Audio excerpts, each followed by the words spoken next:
Бұл мәселені баяғыда айттық қой, тіл мәселесін. Осыдан Өзбекстан кейін- құрамасының қазіргі құрамында бас бапкер Тимур Кападзе, өзге ел өкілі. Өзбекше сөйлейді ме? Өзбек тілінде 100%. Кеше президентпен громко говорительмен сөйлесіп тұр. Шавкат Мирзиев. Енді бұлар осыған дейін неге шығамады деген сұрақтың жауабын былай қарастырады олар, ойлашы. Оларда болды кезінде. Андрей Акопянс, Игорь Шкврин, Маминов, Пашининдер, Локомотив Сервер Мәскеуден. Депаровқа шейін келді. Игнатий Несторов болды. Демек, олар бір отбасы бола алмады. Әрине. Өзбек тілдер өздері бөлек, Менталитет орыс басқа, тілдері да? өздері бөлек. Александр Гейнрих болды. Сәл қалады да шыға алмай қалады. Сәл қалады да шыға алмайды. Қазір келді, пісіп жетті, құрамында өзбек балдар. Екінші құрамымен қосып есептегенде бірде-бір өзге ұлт өкілі жоқ.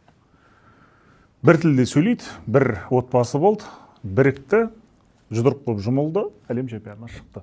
Бұл да негізі, қазір айтуы мүмкін, ой, футбол деген тактика, статистикадан тұрады, бұлар оттап кетті деп ше. Меніңше ұлттық құрамаға келген кезде бұл өте маңызды. Әлбетте. Италия құрамасының гимн айтқан видеоларын көріңіздер. Мен сол көрген кезде мен ойлайтын, мыналар қазір өлтіріп қояды ау деп. Олар сөйтіп чемпион мира болды 2006 жылы.